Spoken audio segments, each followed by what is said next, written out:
নাচলে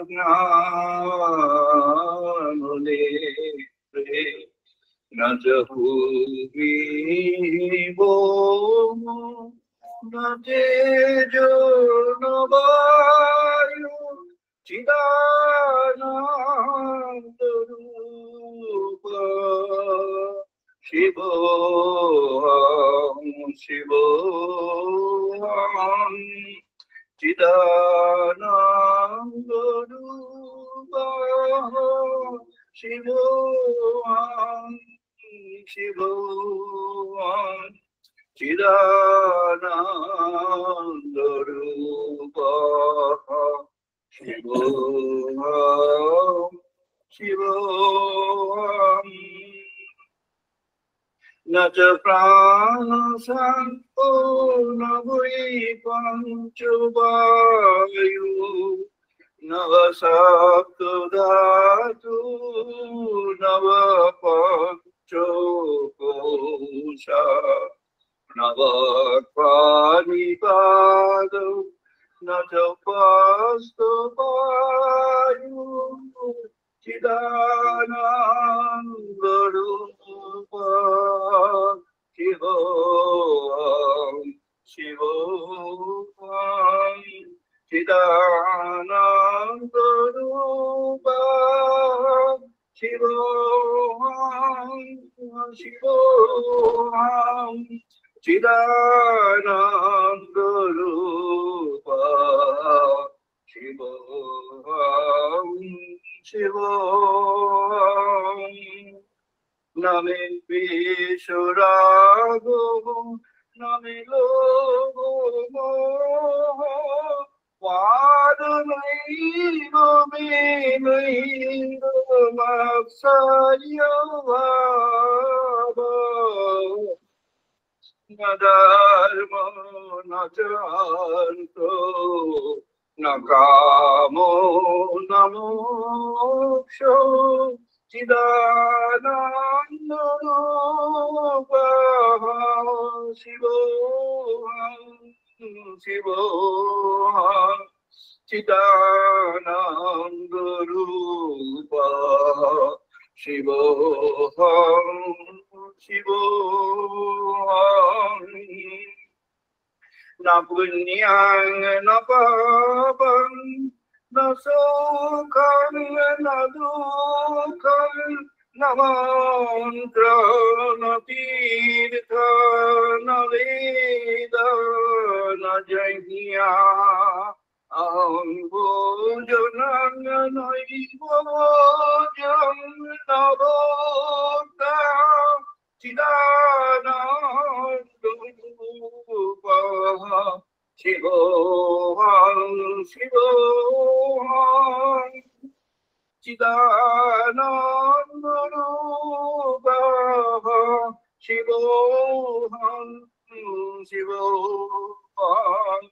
চিদানন্দ রূপ শিব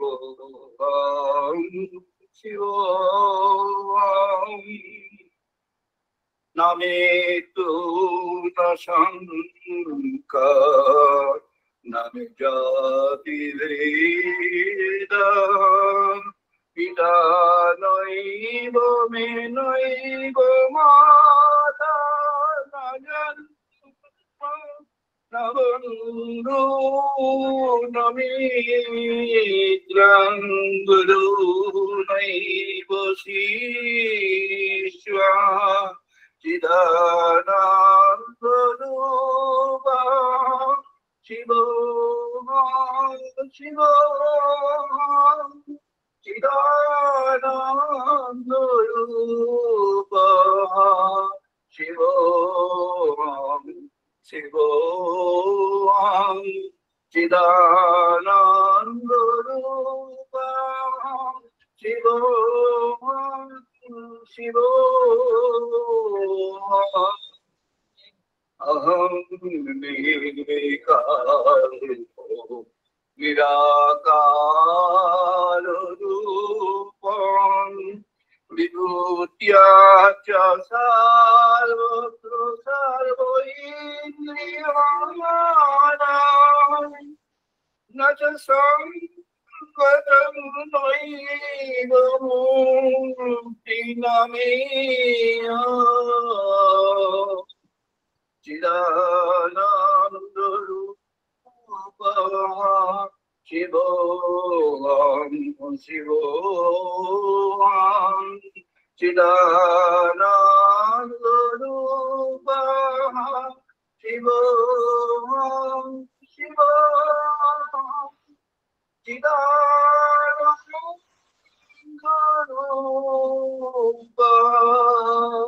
शिवोऽहं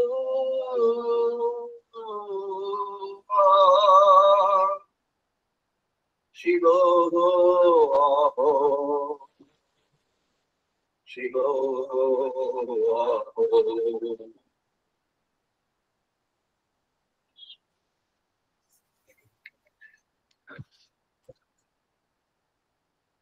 আমরা এখন বেদমন্ত্র পাঠ করবো, সবাই পার্টিসিপেট করুন। ওম বাগ্মে মনসি প্রতিষ্ঠিতা মে বাচি প্রতিষ্ঠিতা ওম বাগ্মে প্রতিষ্ঠিতা মনোহে বাচি প্রতিষ্ঠিতা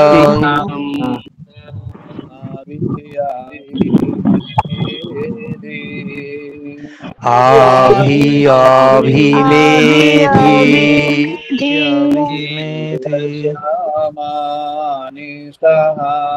শ্রুতং মে মা প্রহসিহা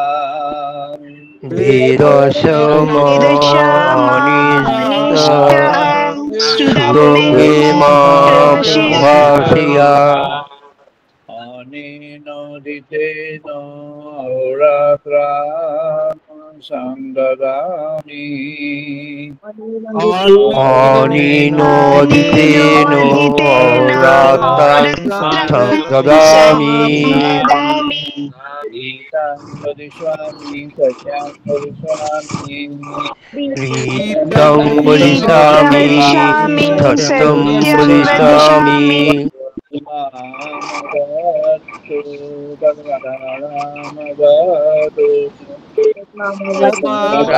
মাম ভবতু তদ্ভক্তারাভবতু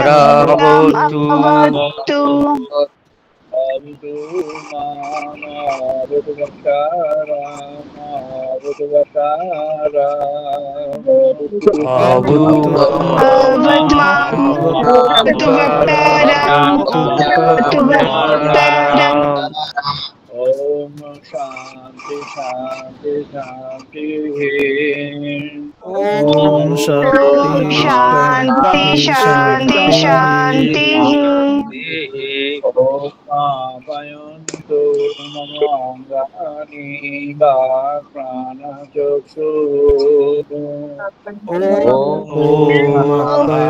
आप्यायन्तु प्राणचक्षु प्रमाता बलमिन्द्रियाणि च सर्वाणि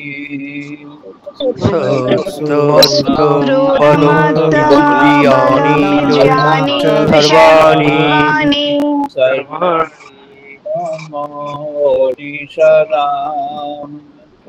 सर्वं ब्रह्मोपनिषदाम्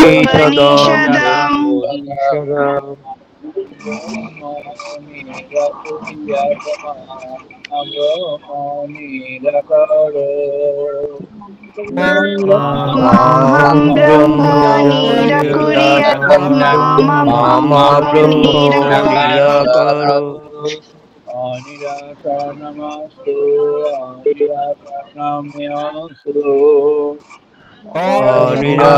निराकरमस्तु निराकरमस्तु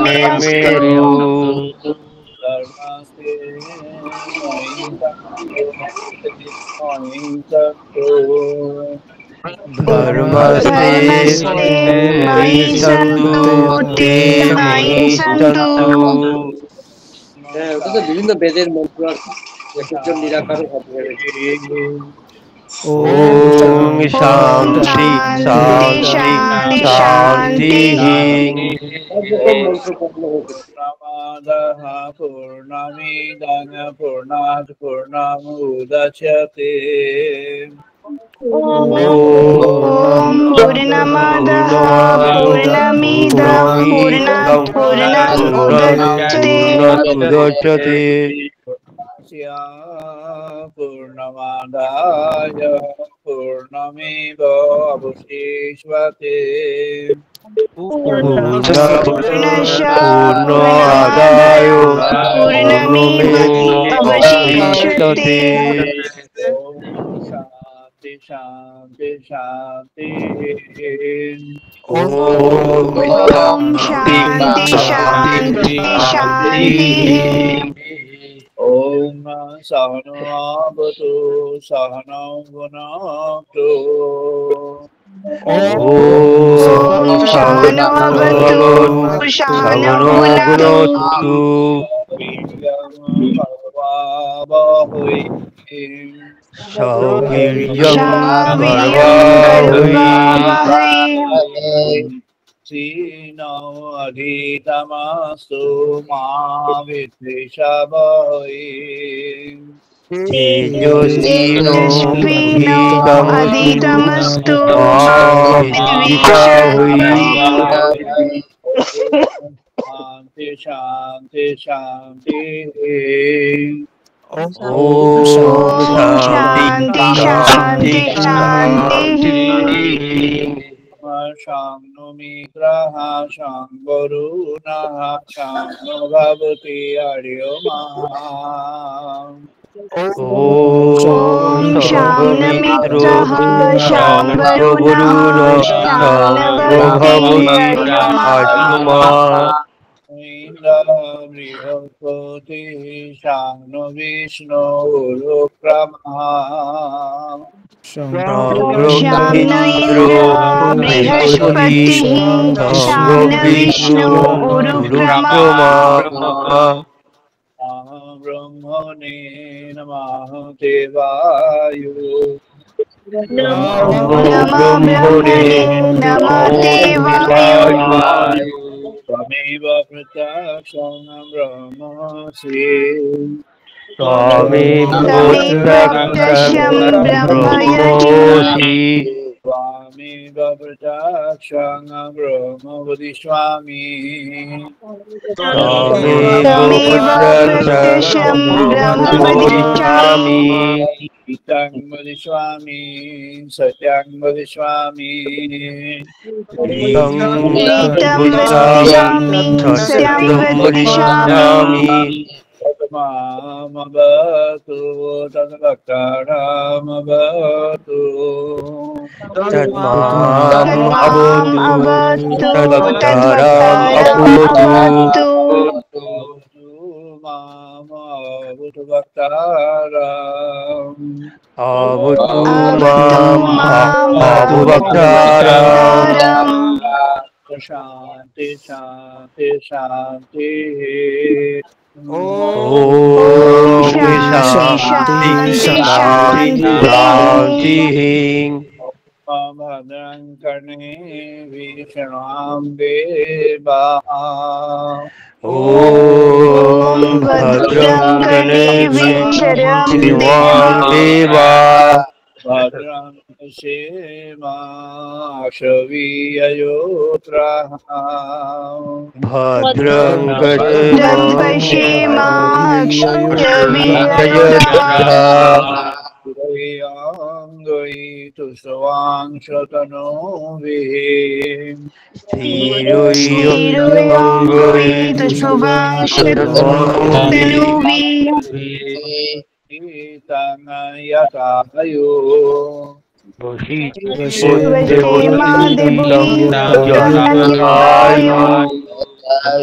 शांति शांति शांति।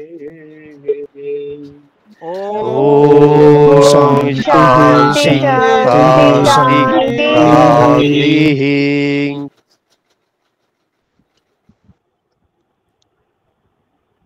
আমরা আমাদের আলোচনায় প্রবেশ করছি। আজকে আমাদের আলোচনার পর্ব ব্রহ্মোপলব্ধি 990তম পর্ব। আজ 2025 সালের আগস্ট মাসের 3 তারিখ রবিবার। এটি আমাদের ডিজিটাল মোডে 282তম 282nd ডিজিটাল সানডে টক। আজকের আলোচনার বিষয়টি একটি সাধন শাস্ত্রের জন্য গুরুত্বপূর্ণ। যারা সাধন পথে আছেন বা সাধন পথে প্রবেশ করবেন তাদের জন্য গুরুত্বপূর্ণ। আত্মার জাগরণ, অ্যাওয়েকেনিং অফ দি আত্মা অথবা অ্যাওয়েকেনিং অফ দ্য সোল। আবার কেউ কেউ তাকে বলেছেন self, awakening of the self. জাগরণ, জাগরণ প্রসঙ্গটি আসে তখন যখন জাগরণের বিপরীত যেটি, সেটি সুপ্তভাবে থাকা বা নিদ্রায় থাকা বা স্থিত থাকা বা প্রশান্তি জাগরণের বিপরীত নয়। জাগরণের মধ্যে প্রশান্তি রয়েছে, কিন্তু তামসিক প্রশান্তি একটি আছে, যেটি ভগবদ গীতায় ভগবান শ্রীকৃষ্ণ যখন সত্য রজতম এটিকে বিচার করেছেন তখন সেখানে প্রশান্তির প্রসঙ্গটাও বিচার করেছেন। যেমন উনি তাদের চরিত্রের মধ্যে দান, দয়া, তারপরে অন্যের প্রতি অনুকম্পা, বন্ধুত্ব, শ্রদ্ধা, ভালোবাসা, এগুলি সবের মধ্যেই সত্য রজতম প্রয়োগ করা হয়েছে। সবেরই বিভাগ আছে। এই সবেরই মধ্যে কোনটি সাত্বিক আছে, কোনটি রাজসিক আছে, কোনটি তামসিক আছে। জাগতিক ক্ষেত্রে এসব বেশিরভাগই হচ্ছে তামসিক, কিছু রাজসিক। সত্যগুণাশ্রিত এই যে আমাদের যাকে আমরা ইমোশনস বলি, সত্যগুণাশ্রিত ইমোশন খুবই কম, একেবারেই কম। যাকে বলা যায় সেই 1 in million এরকম টাইপের, খুবই কম। এবার এখানে জাগরণের কথা বলা হচ্ছে। জাগরণটি সবার জন্য প্রযোজ্য। যিনি যে অবস্থায় আছেন তার পক্ষেই জাগরণ সম্ভব। জাগরণ হলো জাগ্রত হওয়া, অ্যাক্টিভ হওয়া। জাগরণ জাগ্রত হয়ে অ্যাক্টিভ হয়ে একটা তার যে অভিষ্ট, তার যে রুচি অভিরুচি, সে অনুযায়ী কর্মপথে এগিয়ে যাওয়া। এটিকেই জাগরণের মূল কথা বলা হয়েছে। আমাদের এই বিষয়ে আমাদের অধ্যাত্ম শাস্ত্রে এই জাগরণের তত্ত্ব একেবারেই সর্বত্র রয়েছে। এটি আমাদের ভাগবতে বিশেষভাবে বিভিন্ন সময়ে আছে। ভক্ত ভগবানের আলোচনার মধ্যে সেগুলি পরিষ্কার হয়েছে। ভগবান শ্রীকৃষ্ণ যখন অর্জুনের সঙ্গে কথা বলছেন, অর্জুনকে তিনি অ্যাকচুয়ালি জাগাতেই চাইছেন। অর্জুন থিতিয়ে পড়েছিল, শিথিল হয়ে গিয়েছিল। সে তার মধ্যে একটি তামসিক প্রবৃত্তি এসে গিয়েছিল। সে সবকিছু পরিত্যাগ করে জগতের যেগুলি সাধারণ সিলি আর্গুমেন্ট, সেই আর্গুমেন্ট গুলোই সে দিচ্ছিল। তো সেখান থেকে ওনাকে জাগাবার জন্য ভগবান শ্রীকৃষ্ণ তাকে গীতা তত্ত্ব শেখালেন এবং জাগিয়ে তাকে একটি আবার তার নিজের যে স্বভাব এবং রুচি সম্মত যে কর্ম এবং তাকে জগতে আসবার জন্য তার যে অভীষ্ট কর্ম, সেই কর্মের মধ্যে অর্জুনকে তিনি আবার স্থাপন করতে পারলেন। অর্জুন সেখানে আবার পুনঃপ্রতিষ্ঠিত হয়ে ভগবানের মানুষ হয়ে, ভগবানের ব্যক্তি হয়ে, সেই মহাভারতের যে অধর্মের বিরুদ্ধে ধর্মের যুদ্ধ, সেই যুদ্ধ তিনি করলেন এবং সেই যুদ্ধে তিনি তার যে কাজ ছিল সেই কাজগুলি সম্পাদন করলেন অত্যন্ত সাকসেসের সঙ্গে। তিনি সেখানে বিজয়ী হলেন। জাগরণের তত্ত্ব আমাদের ঋগ্বেদের সূচনায় রয়েছে। ঋগ্বেদের সূচনায় আছে আত্মা রূপে তিনি প্রথমে ছিলেন। তিনি আদিতে তিনি আত্মা রূপে ছিলেন। সেখান থেকে তিনি আত্মার রূপটি কি না, আত্মার রূপটি অরূপের রূপ। সেটি রূপ বলা হচ্ছে কারণ বোঝাতে গেলে একটি রূপের কথাই বলতে হয়, কিন্তু সেই রূপটি রূপ নয়। সেটি কি, সেটি বায়ু না। আমরা পদার্থের 3টি অবস্থা প্রথমে জানতাম, এখন আমরা জানি 4টি অবস্থা। কঠিন, তরল, বায়বীয়, আরেকটি আছে সলিড, লিকুইড, গ্যাস। এগুলোর মধ্যে আবার আরেকটি অবস্থা বিজ্ঞানের দৃষ্টিতে আছে প্লাজমা। প্লাজমা হচ্ছে transition from one of the state of things to the other. The transition is undefined condition. It's neither solid nor liquid nor gaseous. একটা undefined অবস্থা, একটা bundle of energy or flow of energy. এই bundle of energy অথবা flow of energy indeterminate কন্ডিশনে যখন থাকে, এটি এবং খুব খুব অল্প সময়ের জন্য সেই ট্রানজিশনের সময়ে যে রূপটি থাকে সেটি প্লাজমা রূপ, সেটি একেবারেই অনুব্রহ্ম আমাদের যে বলা হয়েছে, কণা ব্রহ্ম বলা হয়েছে। এবারে আগস্ট সংখ্যায় আমাদের সত্যের পথ যারা দেখবেন আমাদের ওয়েবসাইটেও দেখতে পাবেন শীঘ্রই। সেখানে যে বেদের লেখাটি আছে সেখানে দেখবেন কণা ব্রহ্মের তত্ত্ব আছে। এই কণা ব্রহ্মের তত্ত্বটি হলো খুব ক্ষুদ্র অবস্থায়, একেবারেই ক্ষুদ্রতমের চেয়েও ক্ষুদ্র এমন অবস্থায় ভগবানকে স্মরণ করা, মনন করা, ভগবানের সাধন ভজন করা, ধ্যানে মগ্ন হওয়া। কেন এটি ইম্পর্টেন্ট? তাই এটি ভীষণ ইম্পর্টেন্ট। তার কারণ হলো মনের মধ্যে যখন আমরা প্রবেশ করব, মনের মধ্যে যখন কেউ প্রবেশ করবেন, মনের মধ্যে প্রবেশ করবেন উইথ অ্যান অ্যানালিটিক্যাল মাইন্ড, সেটিকে বোঝবার জন্য, খোঁজবার জন্য, জানবার জন্য, সেটিকে উচিতভাবে জানবার জন্য, ইন দ্য রাইট ম্যানার সেটিকে জেনে তার মধ্যে প্রবেশ করা, এবং যদি কিছু কারেকশন করবার থেকে, যদি কিছু সেখানে আমাদের কোনো সংশোধনের বিষয় থাকে, তাহলে সংশোধনের দিকে এগিয়ে যাওয়া। ঋষিরা বললেন মনের সর্বাবস্থার মধ্যেই একটি সংশোধনের তালিকা থাকে। Any condition of mind may have certain things to correct and to follow for a further elevation. এটি মনের একটি তত্ত্ব। সেটা ঋষিরা বলছেন যে এখানে মনের অবস্থা যেটি, সেই অবস্থার শেষ কথা ফুল স্টপ বলে কিছু হচ্ছে না। কারণ মনটাও তো বায়বীয়, মনের মধ্যে কোনো আকার, আকৃতি, পরিসীমা এগুলি নেই, মনের কোনো আউটার বাউন্ডারি নেই, কারণ লিমিট নেই। তার বাঁ দিক থেকে ডান দিক কত দৈর্ঘ্য প্রস্থ সেসব নেই, ঊর্ধ্ব থেকে অধ কতটা তার বিস্তার সেসব কিছু নেই, তার ওজন কত সেসব নেই, তার অবস্থান কিভাবে বোঝা যাবে সেসব নেই, তার মধ্যে কি এনার্জি কন্টেন্ট আছে সে খুঁজে পাওয়া যাবে না। অর্থাৎ এটা একেবারেই ইনডিটারমিনেট একটি নন অর্গান।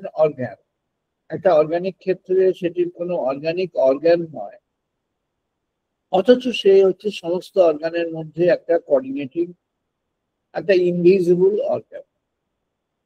এই invisible organ coordinating with all the organs which are visible, tangible, তাদের মেজার করা যায়, তাদের ওজন আছে। যেমন আমাদের যে কর্মাঙ্গগুলি আছে, হাত পা ইত্যাদি, সেগুলি প্রত্যেকটিরই ওজন আছে, ব্যাপ্তি আছে, কোনটা কত লম্বা, কতটা ওজন, কতটা তার মোটা, কত তার অ্যাভারেজ ডায়ামিটার, অথবা কোন পজিশনে কত ডায়ামিটার, এগুলো সব আছে। সেগুলোকে মেজার করা যায়, সেগুলোকে তার কোয়ান্টিফাই করা যায়। কিন্তু সেগুলোর উপরে যিনি কাজ করছেন, যে মনটি যে সেখানে যখন কোঅর্ডিনেট করছে, তার সঙ্গে যে যুক্ত হয়ে তাকে কোনো কাজের মধ্যে এগিয়ে দিচ্ছে বা পিছিয়ে দিচ্ছে বা থামিয়ে দিচ্ছে, বা তাকে আবার নতুন ভাবে প্রেজেন্ট করবার জন্য উদ্বুদ্ধ করছে, এই যে পেছনের যে শক্তিটি, সেই শক্তি বা যে কোনো একটি চেতন অঙ্গ, যার কোনো পরিচয় নেই, এর কোনো পরিচয় নেই। কিন্তু পরিচয় যদি খুঁজতে হয় তাহলে কেমন ভাবে যেতে হয় না, এটি ভগবানের একটি বিশেষ দান। আমি যদি সেইভাবে দেখতে চাই, সেইভাবে দেখা যেতে পারে। আজকে আমরা একটি অত্যন্ত আশ্চর্য একটি কথার মধ্যে প্রবেশ করব, একটি অত্যন্ত আশ্চর্য কথা, যেটি সাধন শাস্ত্রে যারা অবগত আছেন তাদের অনেকের জানা থাকবে। আমাদের মহাপুরুষদের মধ্যে কেউ কেউ সেটি দৃষ্টিতে পেয়েছেন, বাকিরা হয়তো সেখানে সেইটি দৃষ্টি দেননি। শ্রী অরবিন্দ একটু মেনশন করেছেন ছোট করে, অল্প মেনশনিং আছে, কিন্তু এটি খুব রিমার্কেবল একটি কথা এবং একটি প্রসঙ্গ, যে প্রসঙ্গের মধ্যে আমরা আজকে দিয়ে সূচনা করছি। এই প্রসঙ্গটি হলো নচিকেতার সঙ্গে ইয়ামের কনভারসেশন হচ্ছে। সূচনার পরিপ্রেক্ষিতটা কি? নচিকেতার বাবা তিনি যজ্ঞ করছিলেন, যজ্ঞে যে যজ্ঞের সময় যে দান করতে হয়, যে সমস্ত দানের যে বিষয়গুলি আছে, সেখানে নচিকেতার পিতা সেজন্য উপযুক্তভাবে করছিলেন না। এটি নচিকেতার মনের মধ্যে একটি খেদ হলো, দেখে তার মধ্যে একটু কম্প্যাশনেট একটা ভিউ হলো, একটু অনুকম্পা হলো। সে তখন তার ফাদারের কাছে, পিতার কাছে এসে বললেন যে তুমি, কারণ তিনি বুঝলেন যে তার আর কিছু দান করবার মতো আর কিছু নেই, তাই যে সমস্ত বস্তু তিনি দান করছেন সেগুলো দান করার মতো নয়, কিন্তু তবু দান করে যাচ্ছে। তাই নচিকেতা এসে তার বাবার কাছে প্রস্তাব রাখলেন, তুমি সব তো দান করছো, তো তুমি আমাকে কার কাছে দান করছো? আমি ধরে নিচ্ছি তুমি আমার অধিকারী, তাই তুমি আমাকে দান করতে পারো। তা তুমি কার কাছে আমাকে দান?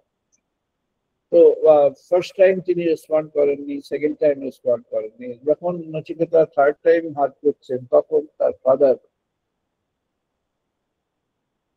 বাজস্ববা তিনি রিয়াক্ট করলেন একটু। তিনি যেন তার মনের যে সংযম, সেই সংযমটি মনে হয় ব্রেক করে গেল। তিনি একটু ক্রোধান্বিত হয়ে তিনি ওকে বললেন, তোমাকে আমি ইয়ামের কাছে দিচ্ছি। তো তিনি বাকসাধক ছিলেন, বাকসিদ্ধ ছিলেন।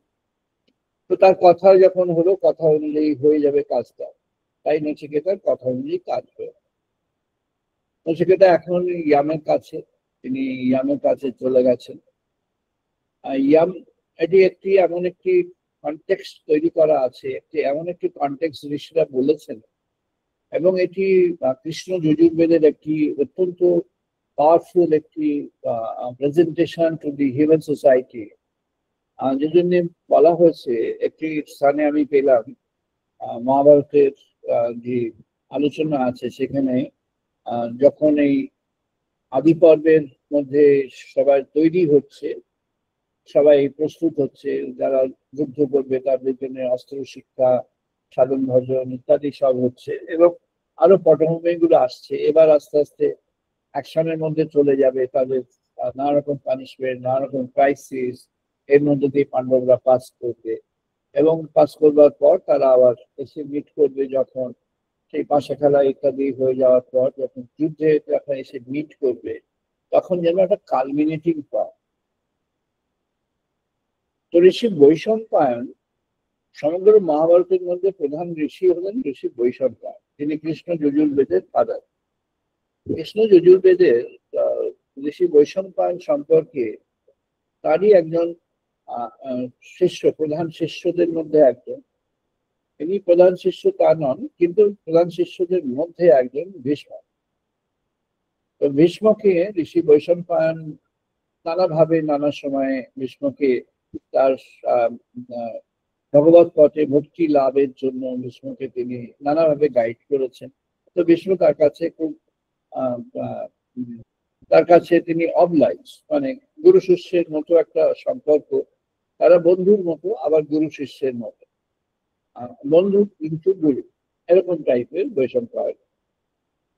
তো বৈশম্পায়ন সম্পর্কে বলছেন যে এই যেটি আমাদের এবারে সত্যের পথের মধ্যে একটি স্থানে বলা হয়েছে, যে বৈশম্পায়নের যে সৃষ্টি, তার মধ্যে কঠোপনিষদ একটি প্রধান, শ্বেতাসত্তর উপনিষদ আর তৈত্তিরীয় উপনিষদ, এই তিনটিকে যদি ধরা যায়, আমাদের সর্ব সাধন শাস্ত্র আর সব বাতিল করে, আর সব বাদ দিয়ে যদি শুধুমাত্র এই তিনটিকে কেউ অবলম্বন করে, তাহলে আমাদের সমগ্র সাধন বিষয় সব পেয়ে যাবে।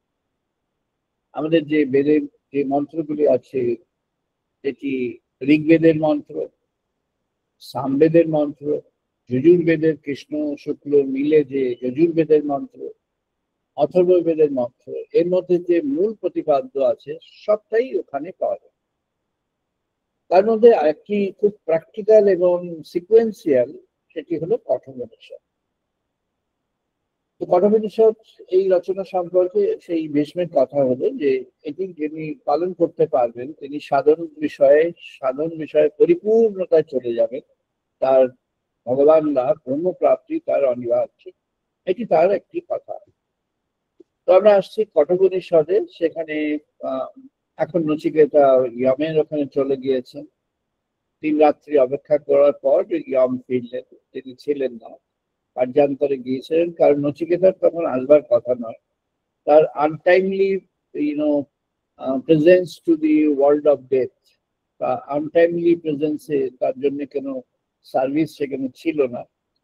তাই ইয়াম তাকে বললেন যে তুমি ঋষিপুত্র, তোমাকে আমি 3 দিন তুমি অপেক্ষা করেছো, তোমাকে তাই আমি 3টি বর দিতে চাই, তুমি যা চাইবে সেটা পেয়ে যাবে, তুমি আমার কাছে বর প্রার্থনা করো।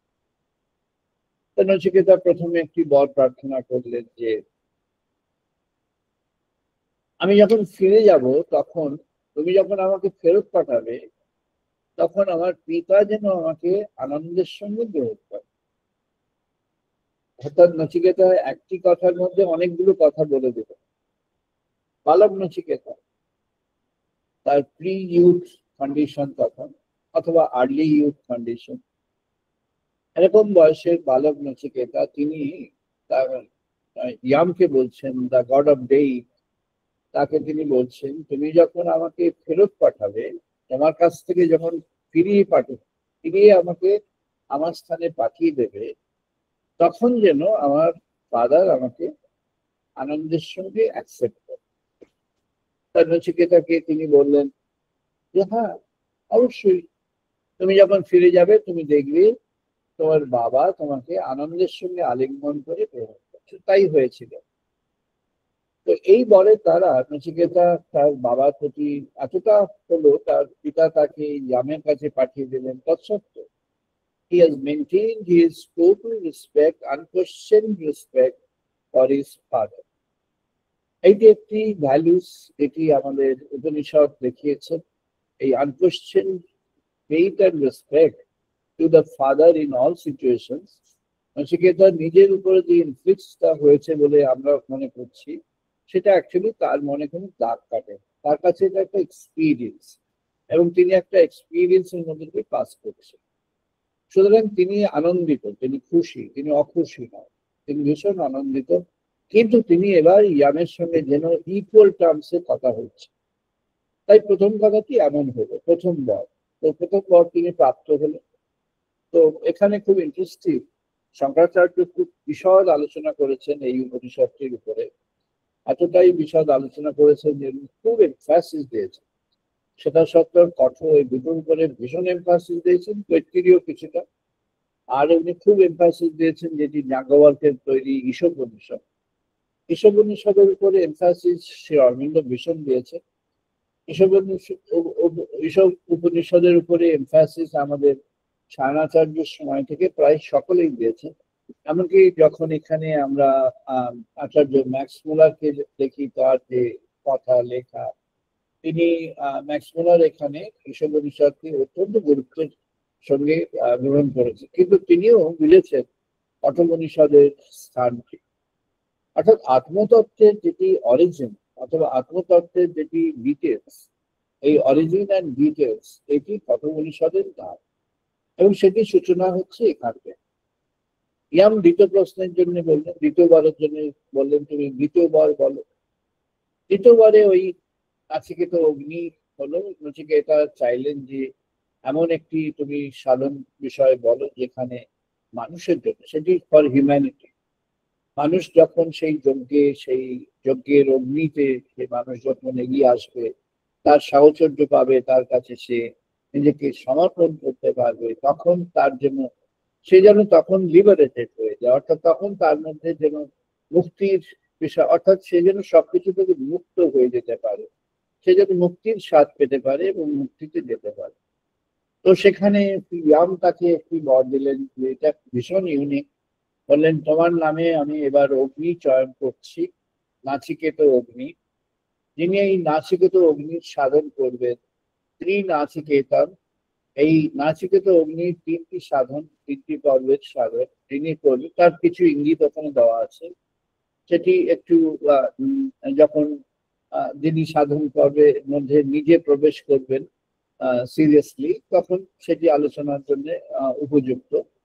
তো নাচিকেত অগ্নি, সেই ত্রিনাচিকেতন, এটি ইয়াম তাকে বর প্রদান করলেন। ইয়ামের এই ক্ষমতা ছিল জগতের যে কোনো বস্তু তিনি যে কাউকে বর দিতে পারতেন। and if he says something that happens. এবার আসলো তার তৃতীয় বরের প্রসঙ্গ। এবার নচিকেতাকে ইয়াম বললেন, তুমি তাহলে তোমার তৃতীয় বরটিকে চয়ন করো, তুমি বলো তোমার তৃতীয় বর কি। নচিকেতা সেটিকে কথাটিকে একটু ব্যাখ্যা করে দেবে। এই ব্যাখ্যার মধ্যেই কনফিউশন তৈরি হয়েছে নানাভাবে। সবাই এই ব্যাখ্যাটি করেছেন, প্রায় সবাই, একমাত্র আমি এক্সেপশন দেখলাম এখানে শঙ্করাচার্য আর ইদানিং এ শ্রী অরবিন্দ। এছাড়া প্রায় সবাই ব্যাখ্যায় বলেছেন ওই মৃত্যুর পর আত্মা কোথায় যাবে এটা নিয়ে তার কোয়ারিজ ছিল। আসলে তার শ্লোকটা দেখাচ্ছি এবং তারপরে যে আলোচনাগুলো হলো পরম্পরায়, সেই আলোচনার মধ্যে আমরা প্রবেশ করলে জানতে পারবো এটা ঠিক মৃত্যুর পরে নয়, এটা আমাদের যে শাশ্বত পরিচয়, সেই শাশ্বত বা আমাদের যে ইটারনাল আইডেন্টিটি, সেই শাশ্বত পরিচয়কে জানবার জন্য এই মৃত্যুর পর মানে ওই শব্দটি ব্যবহার আছে, সেই আমরা আলোচনার মধ্যে যাচ্ছি। কিন্তু সেখানে বলছেন তিনি, তুমি আমাকে সেই বিষয়টি বলো যেখানে এই ভগবানের এই প্রকাশ, এই যে শাশ্বত সনাতন তিনি এই অনুমাত্রায় যে তার প্রকাশ, এই প্রকাশ বিষয়ে তুমি আমাকে বলো। যেমন বুঝলেন কথার মারপ্যাচ, তিনি বুঝলেন যে এই বালক আমার কাছ থেকে আত্মতত্ত্ব বার করতে চাইছে, বালক আমার কাছে আত্মতত্ত্ব শিখতে চাইছে। এই বালক আত্মতত্ত্ব শিখতে চাইছে, সুতরাং একে আটকাতে হবে। তিনি ওকে বললেন, নচিকেতা, এটা তো দেবতাদেরও আয়ত্তের মধ্যে নেই, এই এই শাস্ত্র, এই সাধন বিষয়টি দেবতাদেরও তপস্যা করে এটিকে জানতে হয়, স্বতঃস্ফূর্ত আয়ত্তের মধ্যে তাদেরও নেই। তাই তুমি এইসব কঠিন প্রসঙ্গের মধ্যে না গিয়ে তুমি একটা কাজ করো, তুমি আর কিছু চেয়ে নাও। তুমি কি চাইতে পারো? তুমি জগতে যা ধনরত্ন সবাই চায় সেগুলো তুমি চেয়ে নাও, তুমি যত ধনরত্ন চাইবে সব তুমি পাবে, আমি তোমাকে দিয়ে দেবো। তুমি জগতের মধ্যে সুখ চাই, সবাই সবাই সুখ চায়, সবাই আনন্দ চায়, তুমি সুখ আনন্দ যা চাইবে তোমাকে তাই দিয়ে দেবো। তুমি জগতের এই সমস্ত সুখ আনন্দ তুমি যা চাইবে তুমি সব প্রাপ্ত হয়ে যাবে, তোমাকে আমি সেগুলো সব করে দেবো। তুমি সুখ আনন্দ জগতের যা চাইবে সব করে দেবো। তুমি যা চাইবে সেটি তুমি পেয়ে যাবে, আর তুমি সুতরাং ওইগুলো চেয়ে নাও। এছাড়াও তুমি যদি আরো কিছু বিশেষ কিছু চেয়ে বসো তুমি সেগুলোও পাবে। তুমি সেই দিকে মনে দাও। এই যেটি বলছো এটিকে বলা হয় আত্মতত্ত্ব। এই আত্মতত্ত্ব বিষয়ে তুমি প্রবেশ যদি না করো খুব ভালো হয়। আত্মতত্ত্বটি অত্যন্ত দুরূহ এবং এটি, তুমি একজন বালক, তুমি আত্মতত্ত্বে প্রবেশ করতে চাইছো, এটা আমি তোমাকে বলবো তুমি এগুলো ছেড়ে দিয়ে তুমি ওই প্রসঙ্গগুলোকে যাও। এখন বিখ্যাত উক্তি আছে, নবিত্তেন তর্পণীয় মনুষ্য, এটি সবাই জানে। নচিকেতা বললেন যে তুমি আমাকে বলো ওগুলো পেলে কি আমি সেই ধ্রুব নিত্য সনাতন সত্যকে আমি পেতে পারবো? ইয়াম বললেন, না না, তা তুমি পেতে পারো। তা ওগুলো পেলে আমি কি ভগবানকে অনুভবে পেয়ে যাবো, জীবনের মধ্যে পেয়ে যাবো, তাকে জানতে পারবো, তার তার উপস্থিতি জানতে পারবো? এই যে কোয়ারিজটা, এই কোয়ারিজটা ভগবানকে জানার যে কোয়ারিজ, এই যে নিত্য সনাতনকে জানার যে কোয়ারিজ, এটা নিত্য সনাতনকে জানা নচিকেতা তার জীবন শেষ করে জীবনের পরপারে গিয়ে সে জানতে চাইছে, তার সেই মৃত্যুর পরে গিয়ে জানতে চাইছে তার দেবতাটির নাম মৃত্যুর পরে, ইয়াম তার পরিচয় হলো সেই মৃত্যুর পরে। একটি প্রসঙ্গ এসেছে, একটি আলোচনার প্রসঙ্গ এসেছে, একটি ওয়েস্টার্ন স্কলার বিভিন্ন এই প্রসঙ্গের মধ্যে প্রবেশ করেছেন ইতিমধ্যে, ভেরি রিসেন্ট প্রসঙ্গ। I want to give an answer in one of my writings very recently. আমি সেটা প্রস্তুত করেছি। সেটি হলো, তারা বলছেন যুধিষ্ঠির হলেন ধর্মরাজ, তার প্রতিনিধি। যুধিষ্ঠির ধর্মটাকে মেনটেন করেছে, তো ধর্মরাজের যে লিমিটেশন, সেই লিমিটেশন তার মধ্যে থাকে। তো যুধিষ্ঠির কি লিমিটেশনের মধ্যে আছে সেটার মধ্যে আমরা যাই। ইয়াম বলছেন দূরমেতে বিপরীতে বিশুচি অবিদ্যা ইহা চ বিদ্যেতি জ্ঞাতা বিদ্যা অভিক্ষীণং নচিকেতসং মন্যে নত্বাহা কামা বহব অললুপহ অন্ত। নচিকেতাকে বলছেন বিদ্যা এবং অবিদ্যা। উনি বিদ্যা অবিদ্যার ডেফিনিশন করলেন, শ্রেয় প্রেয়ের ডেফিনিশন করলেন। শ্রেয় প্রেয় হচ্ছে যেটি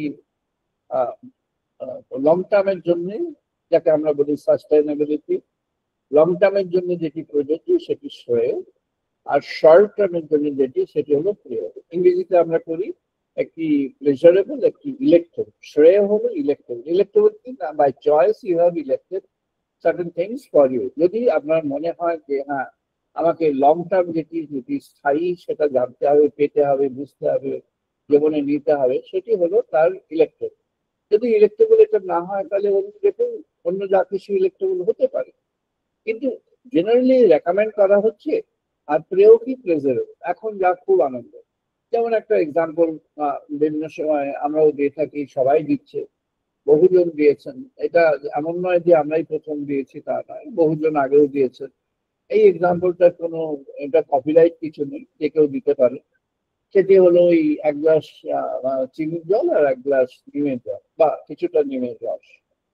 ওই রোজ এক গ্লাস চিনির জল খেয়ে চলুন, কিছুদিন পরে ডায়াবেটিস আক্রমণ করে সব অঙ্গগুলোকে শিথিল করে দেবে, নষ্ট করে দেবে।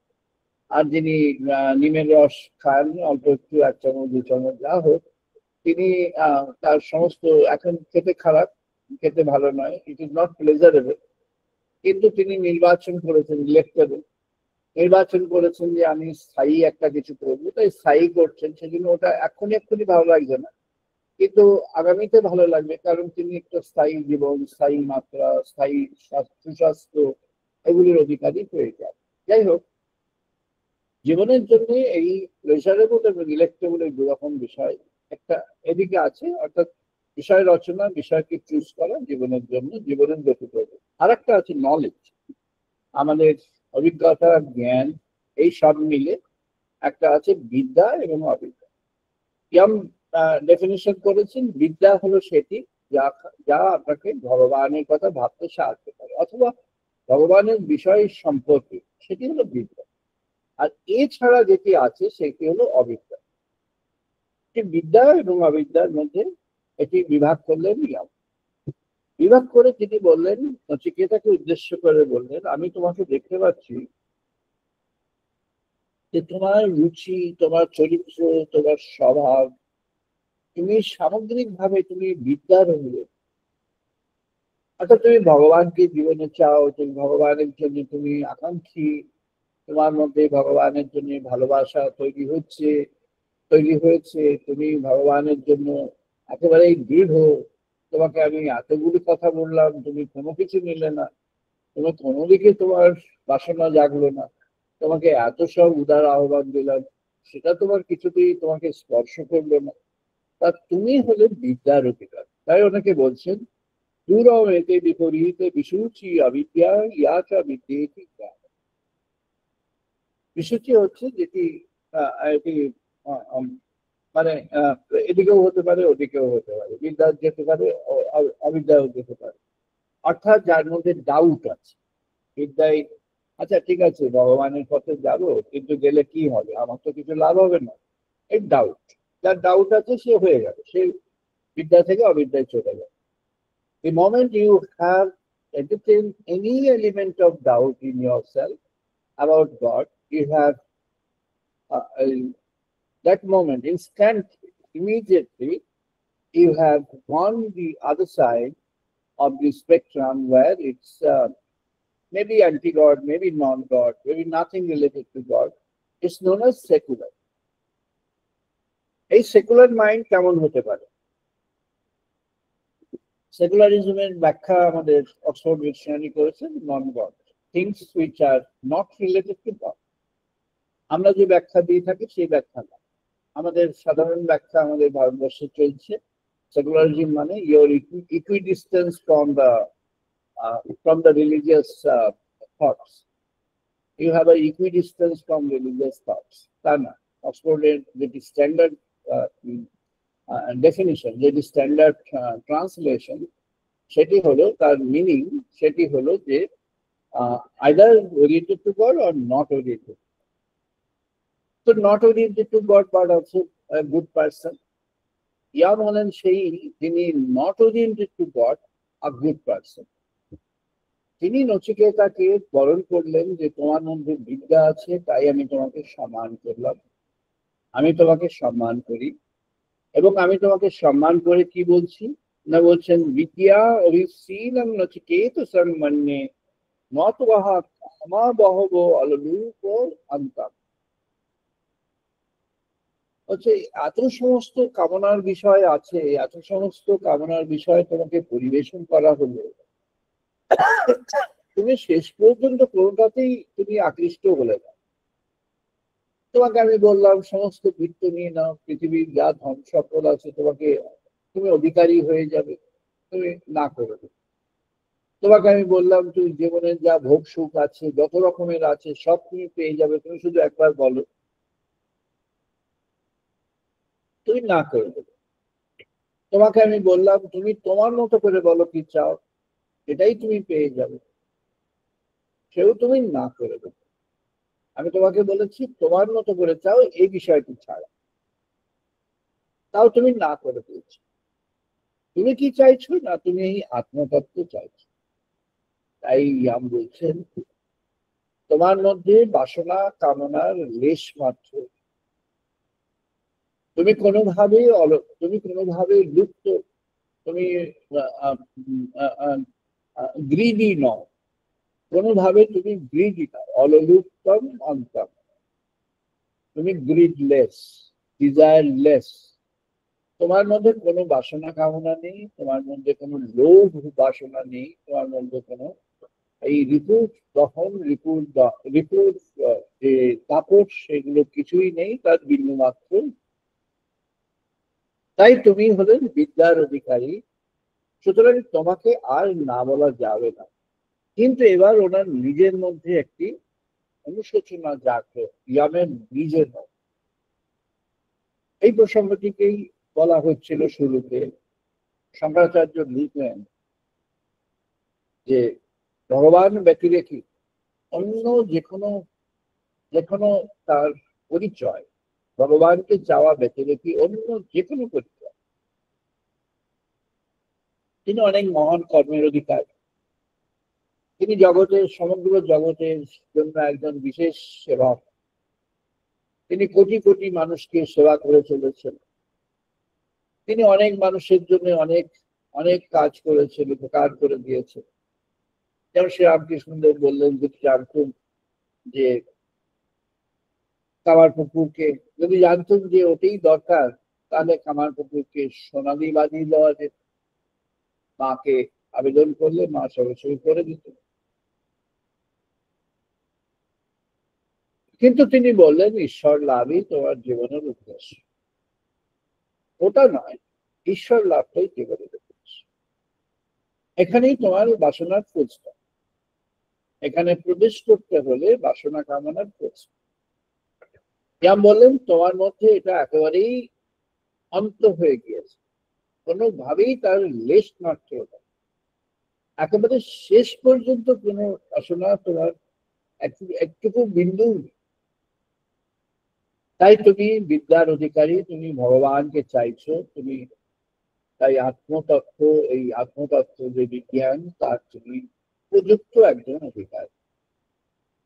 এবার তিনি নিজের দিকে তাকিয়ে বলছেন জানামি অহং শিবদিহি ইতি অনিত্যাং নহি অধ্রুবৈ প্রাপ্যতে হি ধ্রুবং তৎ ততঃ ময়া নচিকেতঃ চ অগ্নিচিতঃ অনিত্যৈ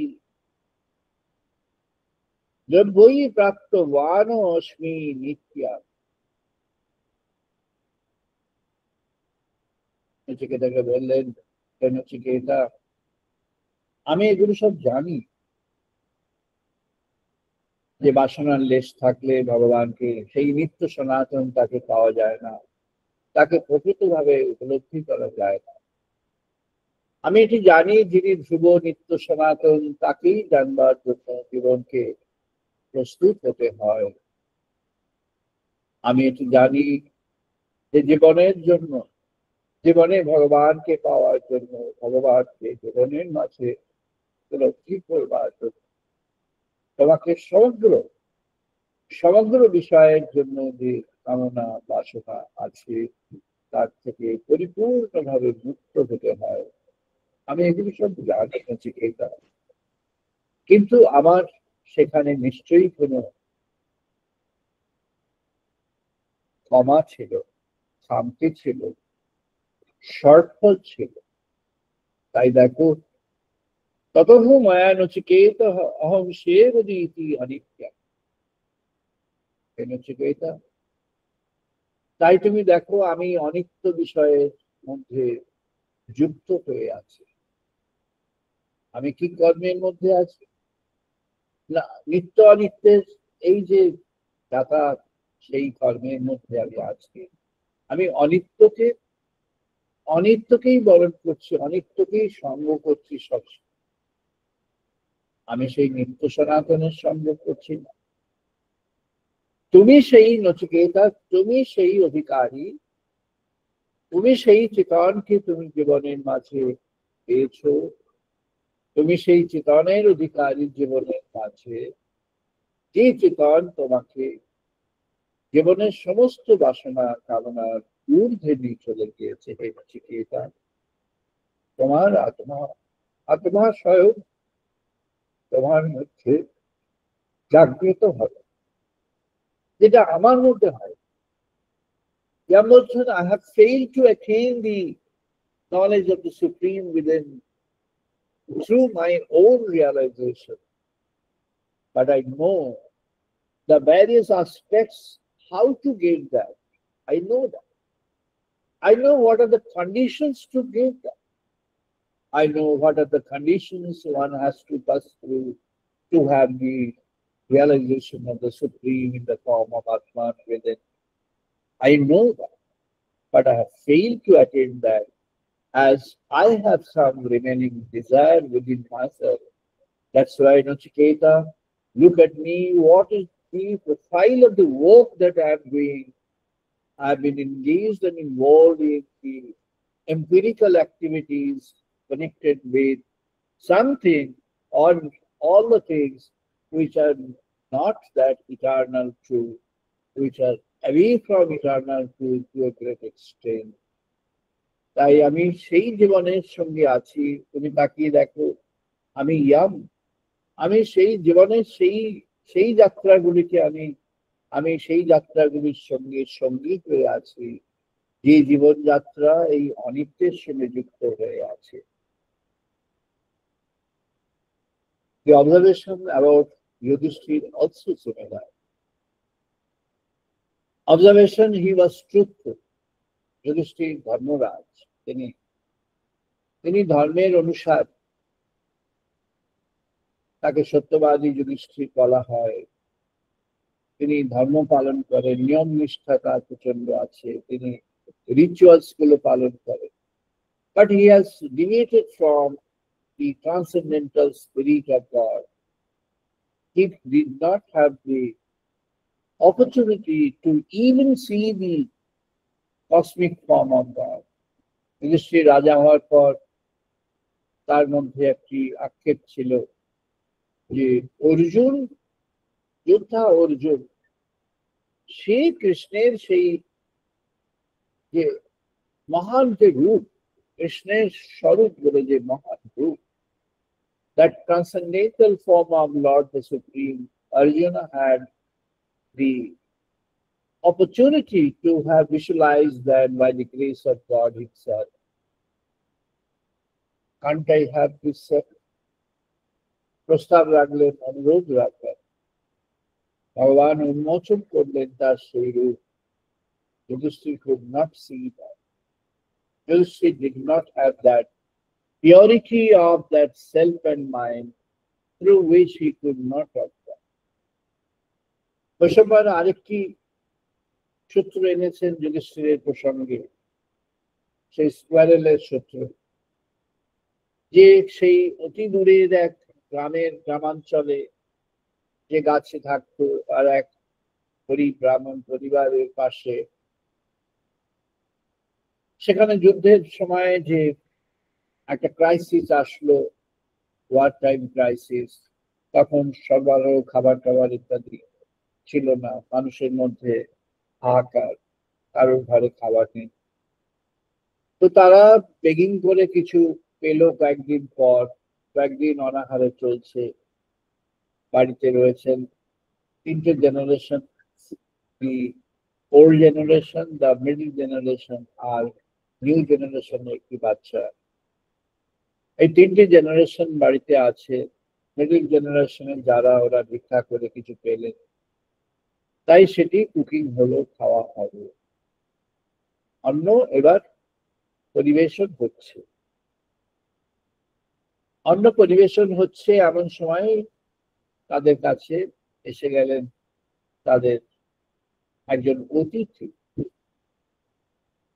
তাদের বিশ্বাস অতিথি নারায়ণ, তাই তারা ঠিক করলেন তাদের অন্যের একটি ভাগ অতিথি নারায়ণকে দেবেন। তারা দান করলেন। অতিথি কেন এসেছেন সেসব প্রসঙ্গ পরে, কে এসেছেন সে প্রসঙ্গও পরে। আপাতভাবে দেখতে গেলে তিনি একজন অতিথি, তিনি এসে অন্যের দান চাইলেন। The mid-generation man, he gave his own share. ওতে ওনার হলো না, তিনি আরো চাইলেন। The mid-generation woman, she gave her own share. তাতেও হলো না, উনি চাইলেন। Then the old generation both gradually gave their own shares. তারাও দুজন তাদের সব দিয়ে দিলেন। আর একটু রয়ে গেছে শিশুর জন্য। Now this newcomer is demanding that আমাকে আরো দাও, আমার এটা তো হবে না। And the mother, with tears, she gave the share of the child to this new person also. এখানে এই পর্বটি শেষ। এরা সব অনাহারে মারা গেল। স্কোয়ারেলের বর্ণনায় এগুলি জানা। কিছু পর সে দেখলো সব মারা গেছে, তখন সে নিচে আসলো, কাছ থেকে এসে দেখলো কিছু অন্ন এদিক ওদিক ছড়িয়ে আছে। তাই সে সেই অন্নগুলির উপরে যখন তার বডি টাচ হচ্ছে, দেখছে সব গোল্ডেন হয়ে যাচ্ছে। সে তখন তার পিঠে সবটা গোল্ডেন হয়ে গেল। বডির কিছু অংশ গোল্ডেন হলো না, কারণ অত তো অন্ন ছড়িয়ে নেই। তাই সে যুধিষ্ঠির যখন যজ্ঞ করছেন, রাজা যুধিষ্ঠির, মহারাজ যুধিষ্ঠির যুদ্ধের পর, সে ভাবলো এত তিনি দান ধ্যান করছেন, এত ভালো যুধিষ্ঠির ধর্মরাজ, তার কাছে যাই, তার অন্ন শুদ্ধ অন্ন। সে আসলো, অনেক কষ্ট, অনেক পথ পেরিয়ে সে আসলো। কিন্তু সেখানে এসে সে সত্যি অবাক হয়ে গেল, অনেক অন্ন পেল। সে তার সমস্ত শরীরে সেগুলিকে সেজন্য মালিশ করলো, কিন্তু কিছু হলো না। ও change with the colour of his skin, ওই যে গোল্ডেন হয়েছিল সেটুকুই রয়ে গেছে, আর কিছু হলো। এবার সে দরবারে এসে যুধিষ্ঠিরকে বলল, হে ধর্মরাজ, আমার কাহিনী শোনো। So this creature shared its own story, as I have mentioned already. এবার বলল যে আমার বিশ্বাস ছিল যে তোমার এই অন্ন, এর মধ্যে আকাঙ্ক্ষা বর্জিত, এটি আকাঙ্ক্ষা বর্জিত কিছু পরিবেশন তুমি করছো। তাই আমি ভেবেছিলাম ভগবানের কৃপা হয়েছে, আমি আমার সমগ্র দেহকে আমি সুবর্ণ করে ফেলতে পারবো, তারপর আমার এই জীবন শেষ হবে। কিন্তু আমি তোমার কাছে এসে আমি আমি আমি আমি খুবই দুঃখিত হয়ে গেলাম যে তোমার এই অন্নের মধ্যে আকাঙ্ক্ষা আছে, তাই এটি পিওর অন্ন নয়। তুমি যে দান করছো এই দানটি একেবারেই পবিত্র দান নয়, এর মধ্যে বাসনা আছে, তোমার মধ্যে বাসনা আছে। তাই আমি আমার বাকি অভিপ্সা পরিপূর্ণ করতে পারিনি। আমি এবার চললাম, সে চললো, তার অভিপ্স সে হিমালয়ের দিকে চলে গেল। সে সেখানে গিয়ে সে সে তার পরিণতি সেখানে গিয়ে সে আহ্বান করল। অর্থাৎ মহারাজ যুধিষ্ঠির, যিনি বিরাট রাজা, যিনি দানশীল, তার মধ্যে একটি রাষ্ট্র রাজার একটি অহমিকা এসে গিয়েছে। নিজের পরিচয়ের সম্পর্কে একটি এমফ্যাটিক আইডেন্টিটি এসে গিয়েছে, এমফ্যাটিক আইডেন্টিটি অ্যাবাউট হিমসেলফ। তিনি নিজের সত্য পালন, ধর্মবোধ, নিজের সম্পর্কে তার একটা গরিমা এসে গিয়েছে, তার মনের মধ্যে একটা গরিমা প্রবেশ করেছে। ভগবানের কাছে যে বিনতি, যে সারেন্ডার অর্জুন করতে পারে অতি সহজে সবসময়, কারণ সে তাই, সে ভগবানের কাছে তার যে বিহ্বল অবস্থা, সেই বিহ্বল অবস্থায় তার গান্ডীব হাত থেকে পড়ে গেল, তার শরীর বেপথু হয়ে গেল, তার সমগ্র শরীর যেন শক্তিহীন হয়ে গেল, সে দাঁড়াতে পারছে না, সে পড়ে গেল, রথের উপরে সে বসে পড়বে। তার মন থেকে যুদ্ধের সমস্ত বাসনা চলে গিয়েছে, তার বিপরীত বুদ্ধি এসে গেছে, তার মধ্যে প্রবল তামসিক প্রবণতা এসে গেছে, সে প্রবল ভাবে তামসিক প্রবৃত্তি দ্বারা আক্রান্ত হয়ে গেছে। কিন্তু সব তার চলে গেল, তার অর্জুনের অর্জুনত্ব চলে গেল, তার শক্তি, তার সাহস, তার প্রতিভা, তার যোগ্যতা সব সে হারিয়ে ফেলল। সে বিপরীত যুক্তির মধ্যে চলে গেল, তার বিশ্বাস অন্যদিকে চলে গেল। কিন্তু অর্জুন ভগবানকে সে ছাড়ে, তাই সে সে সবকিছু বললো বটে, বলার পর সে ভগবানের কাছে প্রার্থনা করবে, তুমি আমাকে বলো আমার কি করা উচিত। সে একেবারেই সম্পূর্ণভাবে ভগবানের কাছে নিজেকে সারেন্ডার করে সে তার কাছ থেকে গাইডেন্স চায়। নিজের মত, বুদ্ধি, রুচি, নিজের বিশ্বাস অনেক কিছু সে বলেছে, প্রচুর যুক্তি সে দিয়েছে, কিন্তু সেই সব যুক্তির দ্বারা সে যুক্তি দিয়েছে, কিন্তু তার দ্বারা সে বদ্ধ হয়। সে এই বিশ্বাসকে আঁকড়ে ধরেনি বা ধরতে পারেনি যে আমি একজন শ্রেষ্ঠ যোদ্ধা। বর্ণনার মধ্যে আছে, মহাভারতের মাঝে মাঝে দুটি জায়গাতে আছে, যেটি অরিজিনাল মহাভারত সেখানে ব্যাসদেব দুটি স্থানে লিখেছেন, পর্যালোচনা করে লিখেছেন যে শুধু বিরাটের রাজসভার সেই শেষ দিনে অর্জুন যে সবাই অর্জুনের এক মানে অজ্ঞান হয়ে পড়ে গেল, সেটি একটি ঘটনা যেখানে অর্জুন যদি ইচ্ছা করতেন, ওর মধ্যে যদি কিলার ইনস্টিংক্ট থাকতো, তাহলে ও সহজেই সবার গলাটা কেটে দিত। সবাই মূর্ছিত হয়ে অজ্ঞান হয়ে অর্জুনের কাছে, নাও সবাই অর্জুনের কাছে সবার জীবন রয়েছে। এখন অর্জুন নিজে করতে পারতো বা বিরাটের ছেলেকে বলতে পারতো, যাও তুমি সবাই গলাটা কেটে দিয়েছ। যে কাজটা ওরা অভিমন্যুর সঙ্গে করলো, ওই সপ্ত মহারথী, মহান মহান সবাই, যাদেরকে মহান বলা হয়, কর্ণ, তাকে কেউ কেউ মহান সংজ্ঞা দিয়েছে। সেই মহান কর্ণ সে তো বিভৎস কুৎসিত ভাষায় দ্রৌপদীকে বলেছিলেন তো দ্রৌপদীর বস্ত্র হরণের সময়। তার মাইন্ডের মধ্যে তখন ক্রিমিনাল থিংস তখন তাকে অ্যাবজর্ব করে দিয়েছে। এবং সে যখন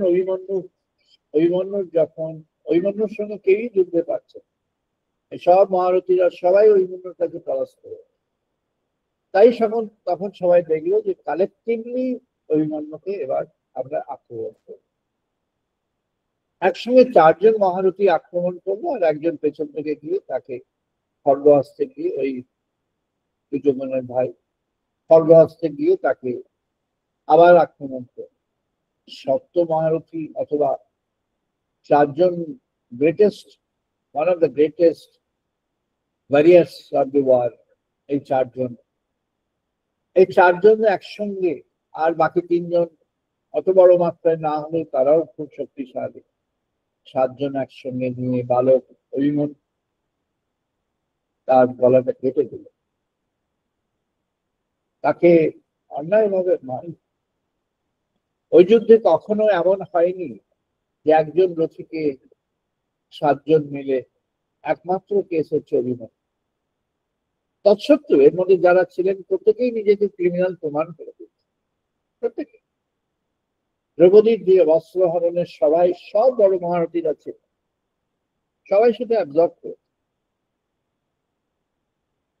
কেউ সেটিকে প্রতিবাদ করে। কিন্তু অ্যাক্টিভলি যে অন্যায় অন্যায় কথাগুলো বলেছে, একেবারেই লো কোয়ালিটির অন্যায় কথা বলেছে, তার প্রধান অন্যায় বাক্য বলেছে, ইভেন দুর্যোধনের চেয়েও বেশি, সে হলো কর্ণ। এই কর্ণকে অনেকে মহান আখ্যা দিয়েছে। যারা আখ্যা দিয়েছেন তারা মোটিভেটেড আখ্যা, অন্যায় করবার জন্য আখ্যা, অন্যায় করে আখ্যা দিয়েছে, মানুষকে বিভ্রান্ত করবার কথা বলে, ভগবানের যে প্রভা, সেই প্রভাটাকে কমাবার জন্য বলেছে। ব্যাসদেব বলছেন, অর্জুন যদি তার সংগ্রহে যে দিব্যাস্ত্র আছে, সে যদি দিব্যাস্ত্রের প্রয়োগ করতে রাজি হতো, তাহলে আর যুদ্ধ হওয়ার প্রয়োজন ছিল। কাউকে যুদ্ধক্ষেত্রে আসতেও হতো, যে যেখানে আছে সেখানেই তাকে কিল করা হয়েছে। অর্জুনের সেই ক্ষমতা, সেই যুদ্ধ ক্ষমতা অর্জুনেরই একমাত্র ছিল, আর কারোরই ছিল। তো অর্জুন সেই পথে যায়নি। ভগবান তাকে বলেছিলেন, অর্জুন তুমি তোমার দিব্যাস্ত্র ইচ্ছা করলে ব্যবহার করতে পারো। ভগবান তাকে আদেশ করে, তার ইচ্ছার উপরে ছেড়ে দিয়েছে। উনি চাইছিলেন যে অর্জুন তার নিজের শক্তিতেই যুদ্ধ পরিচালনা করে, এবং অর্জুন তাই করেছে। সে তার নিজ শক্তিতে করেছে। শুধুমাত্র যখন অশ্বত্থামা অন্যায়ভাবে রাতের অন্ধকারে গোপনে গিয়ে পাঁচটি ভাইয়ের, দ্রৌপদীর 5 সন্তানকে যখন অন্যায়ভাবে গোপনে তাঁবুতে ঢুকে লুকিয়ে চুরি করে তাদেরকে খুন করে আসলো, তখন তাকে, এবং তারপর পালিয়ে গেল, তখন তাকে ধরবার জন্য ব্রহ্মাস্ত্র অর্জুন প্রয়োগ করেছিল, শুধুমাত্র ওই একটি কেসে। তাও সেই ব্রহ্মাস্ত্রে তিনি সংঘাত মন্ত্র দেন, ব্রহ্মাস্ত্রে আবেষ্টন মন্ত্র দিয়েছিলেন, অর্থাৎ ওকে ধরে নিয়ে এসো, ওকে ধরে নিয়ে এসো, সেই আবেষ্টন মন্ত্র দিয়েছে। হনুমানজির সঙ্গে যখন ইন্দ্রজিতের যুদ্ধ হচ্ছে, যখন হনুমানজি রাবণের রাজদরবারে এসেছেন, আর সেখান থেকে যখন চারদিকে দগ্ধ হয়ে যাচ্ছে, ইন্দ্রজিৎ হনুমানজির সঙ্গে যুদ্ধ করলেন। ইন্দ্রজিৎ হনুমানজিকে সংহার মন্ত্র দিয়ে, ওর ব্রহ্মাস্ত্র জানা ছিল, সংহার মন্ত্র দিয়ে চার্জ করেছিল, কিন্তু হনুমানজিকে তো মারা যায় না, অমর। হনুমানজি আজও আছেন, বরাবরই থাকবে। হনুমানজিকে মারা যায় না, তিনি অমৃত, তিনি অমৃতময়। তাই ব্রহ্মাস্ত্র স্বয়ং তার কাছে প্রার্থনা করলো, তুমি বলো আমি তোমাকে কিভাবে কিভাবে তোমাকে আমি, তোমার কাছে আমি কি পরিচয়, কিভাবে তোমার কাছে আমি আসবো। হনুমানজি বললেন, তুমি আমাকে বন্দি করে ওই রাবণের কাছে নিয়ে যাও। তাই বন্দি করে ওকে রাবণের দরবারে, রাবণের সামনে নিয়ে যাও। হনুমানজি চাইছিলেন রাবণের সামনে গিয়ে তার প্রভু রামচন্দ্রের মহিমাটি বলতে। তাই হলো, অর্থাৎ এটি desire of god that the devotee shall perform his desired action.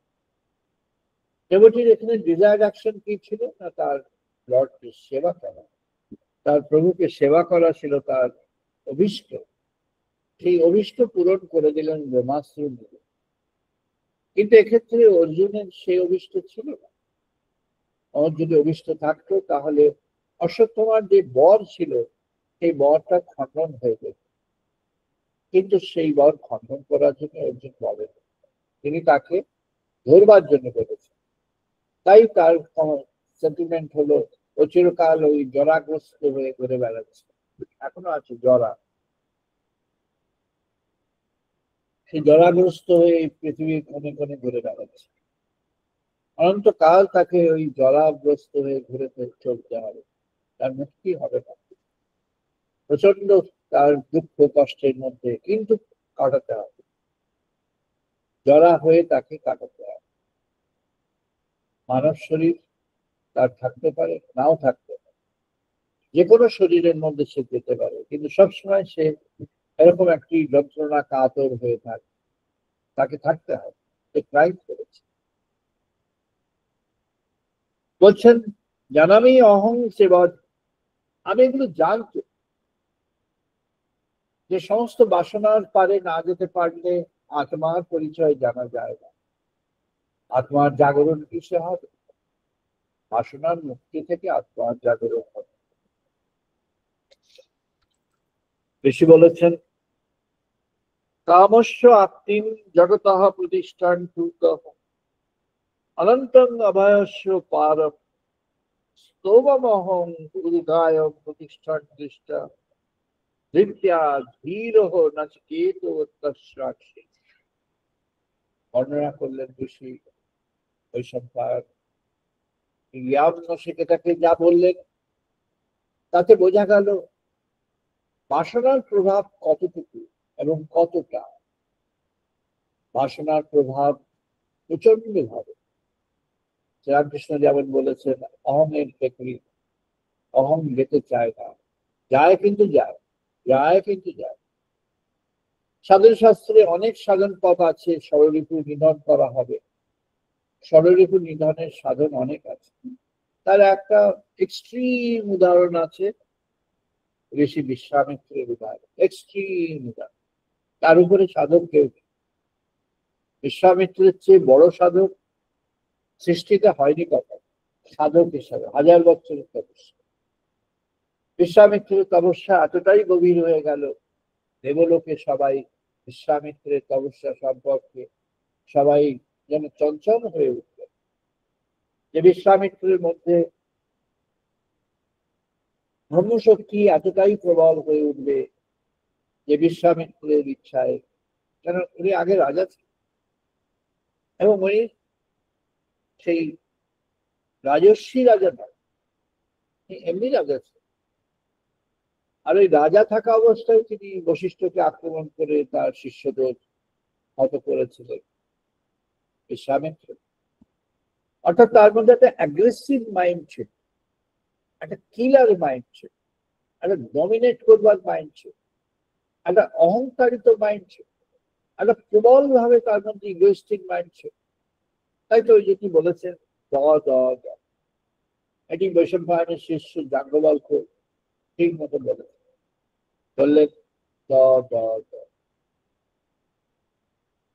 দয়ধ্বম দত্তিয়া দাত্মিয়া,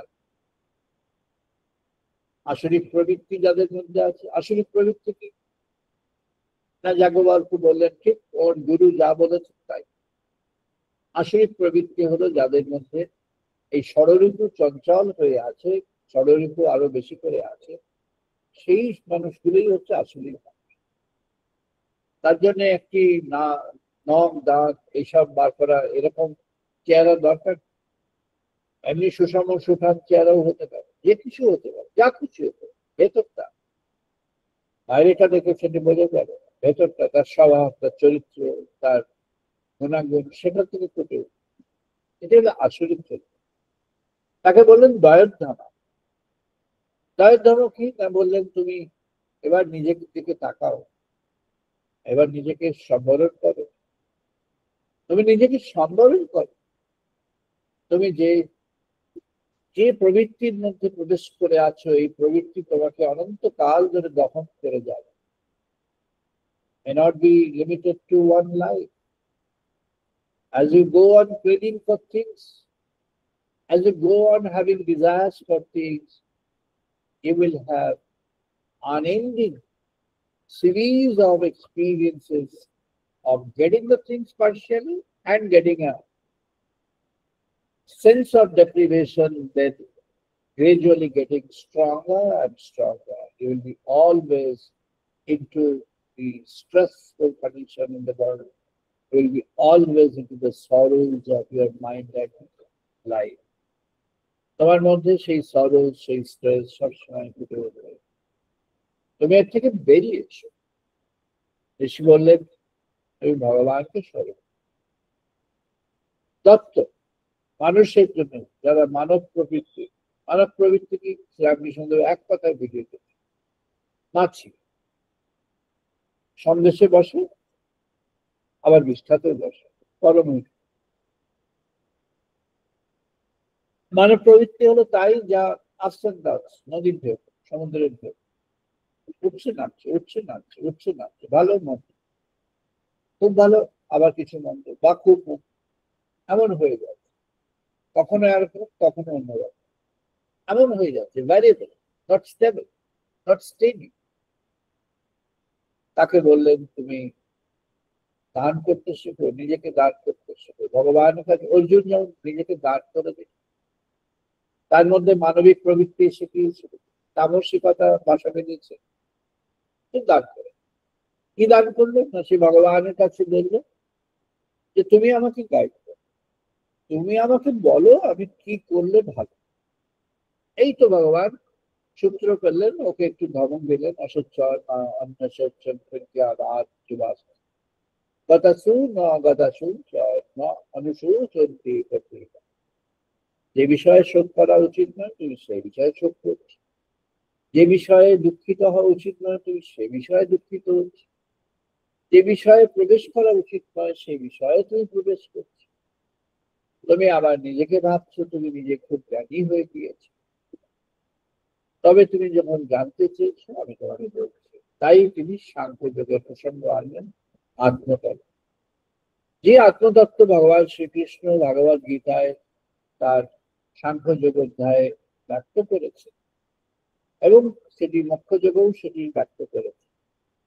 সেই আত্মতত্ত্ব প্রায় সবটাই হলো নচিকেতার যে ইয়ামের সঙ্গে কনভারসেশন, কথোপকথন, নচিকেতাকে ইয়াম যে অ্যাডভাইস গুলি দিয়েছে সেগুলি প্রায় সবটাই সেখানে আছে, প্রায় সবটাই সেখানে। কিছু নচিকেতার একটু বেশি আছে, একটু ওখানে কিছু সংক্ষেপিত আছে। নচিকেতাকে বললেন, ইয়াম তুমি যখন এই চরিত্রের অধিকারী হয়েছে, তুমি যখন ভগবানকে বরণ করে নিয়েছো জীবনে, তোমার ভেতর থেকে সকল গ্লানি চলে গিয়েছে। তাই ইয়াম নচিকেতাকে বুদ্ধি এবং তার যে অ্যানালিসিস তার দ্বারা বুঝিয়ে দিলেন কি করে সেটি সম্ভব, কি করে সম্ভব। কারণ ইয়াম যেটি আজকে অনুশোচনা করছেন নিজের কর্মের দিকে তাকিয়ে, আর নচিকেতা সম্পর্কে প্রশংসার দৃষ্টিতে দেখে নচিকেতা, বালক নচিকেতাকে তিনি এত উচ্চ মূল্য দিলেন, নিজের চেয়ে অনেক উচ্চ মূল্য দিলেন। বলেন, হে নচিকেতা তুমি এটি অর্জন করেছো, যেটি আমি অর্জন করিনি বলে আমি আজ এই কর্মের মধ্যে আছি, আমি মৃত্যুর প্রসারী হয়ে গিয়েছি। আর তুমি ওটি অর্জন করেছো, তাই তুমি সব ছেড়ে ভগবানকে চাইতে চাও, তুমি ভগবানকে আকাঙ্ক্ষা করতে শিখেছো, তুমি ভগবানকে জানবার জন্য সব পরিত্যাগ করতে শিখেছো, তুমি ভগবানকে পাওয়ার জন্য সবকিছুর পরিবর্তে অন্য কোনো কিছুর দিকে প্রবেশ না দিয়ে, দৃষ্টি না দিয়ে তুমি শুধু ভগবানকে চাইতে শিখেছো, তুমি ভগবানকে জানবার জন্য আগ্রহী হয়ে গিয়েছো, তুমি ভগবানকে জানবার জন্য সর্বাপেক্ষা উপযুক্ত। তুমি আত্মতত্ত্ব পরিবেশন তোমার কাছেই করা যেতে পারে, তুমি তার জন্য সবচেয়ে উপযুক্ত একজন একজন মানব পরিচয়ের ব্যক্তি। তুমি সেই যে মুক্ত সমস্ত আকাঙ্ক্ষা বাসনা কামনা থেকে, তুমি সে যে মুক্ত সমস্ত যাকে বলা হয় রিপু আবেষ্টন তার থেকে, তুমি সেই যে ভগবানকে চায় সেই পায়। আর তোমার জাগরণ তোমার অনিবার্য। তাই তোমার কাছে আমি আত্মতত্ত্ব পরিবেশন করবো। ইয়া বললেন আত্মা স্বতঃস্ফূর্ত ভাবে তোমার মধ্যে জাগ্রত হয়ে যাবে। ভগবান স্বতঃস্ফূর্ত ভাবে আত্মার রূপে তোমার মধ্যে জাগ্রত হবে। আমার পক্ষে যেটি সম্ভব হয়নি, তুমি সেটি পেরেছো। আমি যেটি পারিনি, তাই আমি আজ এই কর্মের মধ্যে রয়েছে। তুমি সেটি পারছো, তাই তুমি আজ আত্মার এই জ্ঞান লাভের অধিকারী হয়ে যাবে। নচিকেতা আত্মার জাগরণ করতে, তার মধ্যে আত্মতত্ত্ব যেটি পরিবেশন করলেন ইয়াম, এই আত্মা কোনো কিছুর উপর নির্ভর করে না। এটি আদি অন্তবিহীন, এর জন্ম নেই, মৃত্যু নেই, সবসময় আছে। তিনি ধ্রুব শাশ্বত সনাতন। তিনি কোন রূপ পরিচয়ের দ্বারা আবদ্ধ নন, কিন্তু সকল রূপ পরিচয়ের মধ্যে তিনি আশ্রিত হয়ে আছেন। তিনি আশ্রিত হয়ে আছেন সকল রূপ পরিচয়ের মধ্যে। যিনি চাইবেন তার কাছে তিনি উপস্থিত, তিনি তাকে সার্বিকভাবে চাইবেন তার কাছে তিনি সার্বিকভাবে উপস্থিত। ভগবান সেখানে অনুরূপে কণা রূপে তিনি সেখানে উপস্থিত হয়ে আছেন। কণা ব্রহ্ম রূপে তিনি সমস্ত কণায় কণায় অবস্থিত আছেন। সবিন্দ তাকে বললেন সেলুলার ডিভিনিটি। প্রতিটি কোষে কোষে যেন তার এই অধ্যাত্ম যে গুণ সেটি প্রবেশ করে গেছে। প্রতিটি কোষে কোষে তার মধ্যে যে ডিভিনিটি, যে দেবত্ব তার মধ্যে প্রবেশ করে গেছে। কণায় কণায় তিনি যেন জারিত হয়ে আছে। আর সেই জীবনটি, এই জীবনের মধ্যে একটি ভগবতী জীবন সম্পন্ন হয়ে গেল। অনাব্রহ্ম হয়ে তিনি জীবনের মধ্যে আছেন। এই নচিকেতা, তুমি সেই জীবনের অধিকারী। জীবন আত্মতত্ত্ব আত্মজ্ঞান পাওয়ার প্রকৃত অধিকার। সনাতন তিনি এই পথে প্রবেশ করবেন, তার জন্য আশীর্বাদ আর কৃপাদর্শন করতে।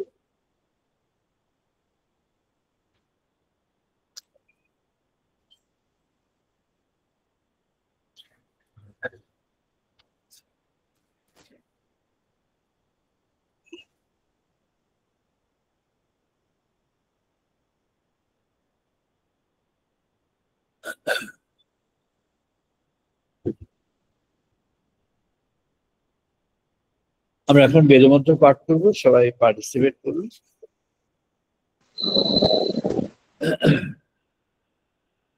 ওম বাগ্মে মনসি প্রতিষ্ঠিতা, মনঃ মে বাচি প্রতিষ্ঠিতা।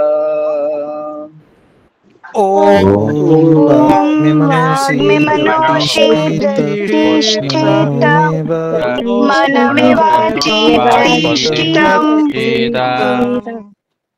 আবি আবি মেধি, আবি আবি আভিমেধি বেদশ্যামানিতাঃ শ্রুতং মে মা প্রহসিহা।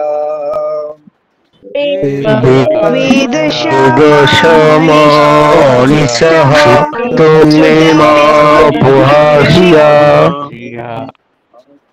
নদিতে নরাত্রাং তং দদামি।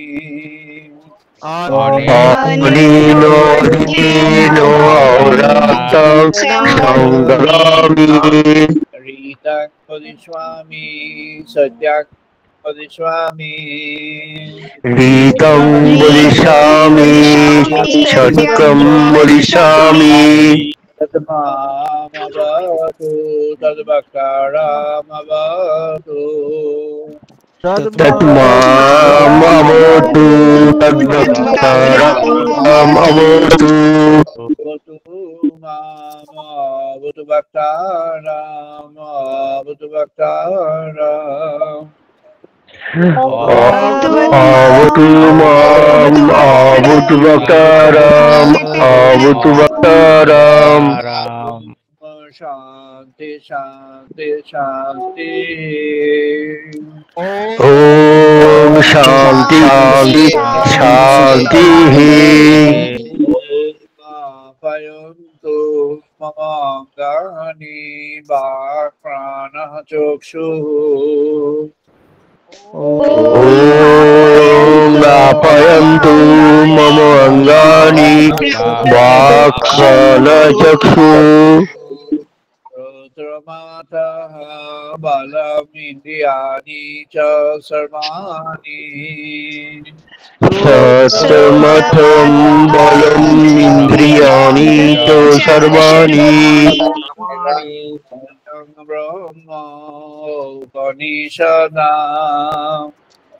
सर्वब्रह्मोपनिषदाम् Aham Brahma Nirakuriyat Mama Brahma Nirakaro मां ब्रह्मो निराकुर मामा ब्रह्मो निराकुर Nirakaramastu Nirakaramastu अनिरकर्णमेषु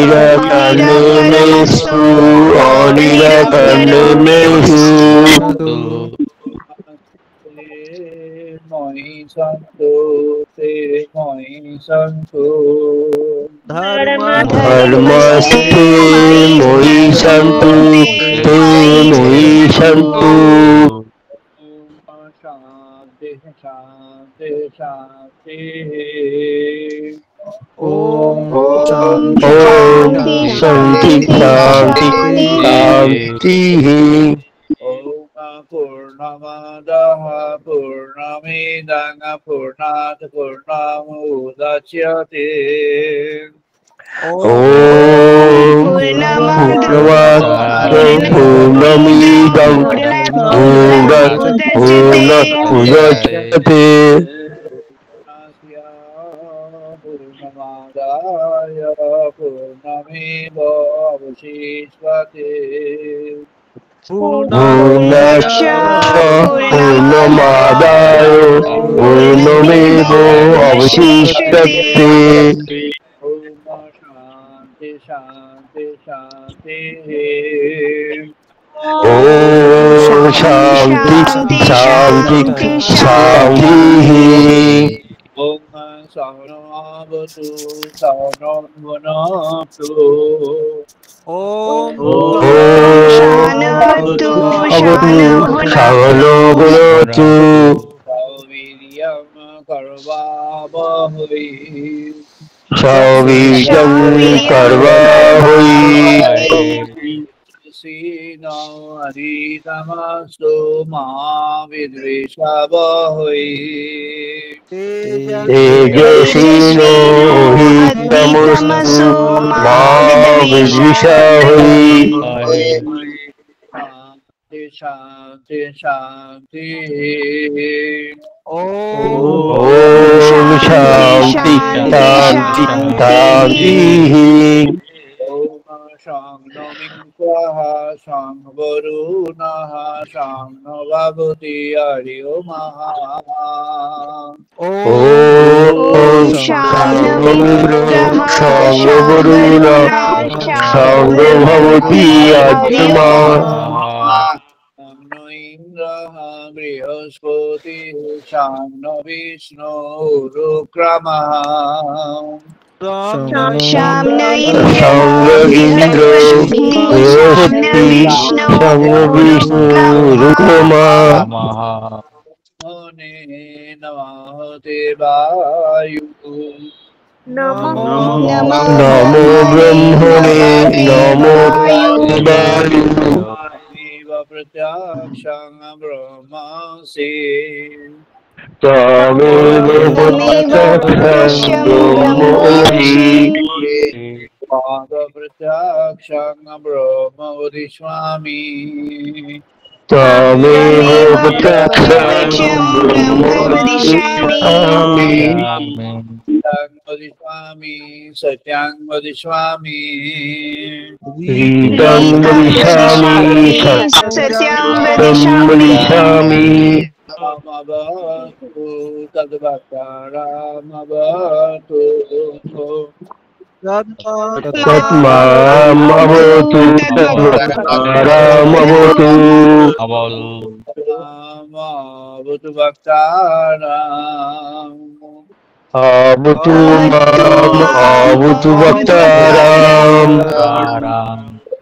শান্তি শান্তি শান্তি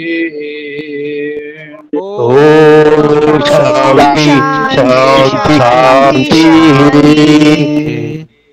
ভদ্রং কর্ণী ভীষণাম দেবা ॐ वज्रनिर्भीषणं देवा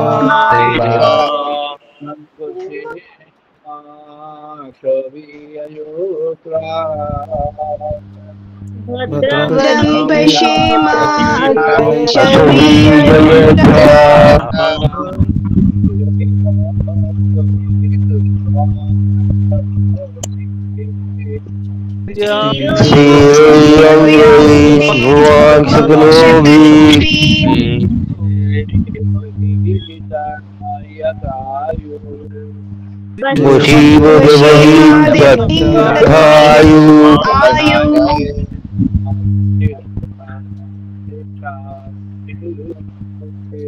ओम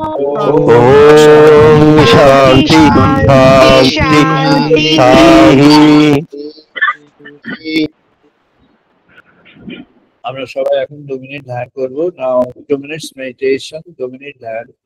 সবাই এখন 2 মিনিট ধ্যান করবো।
জয় মা, জয় মা।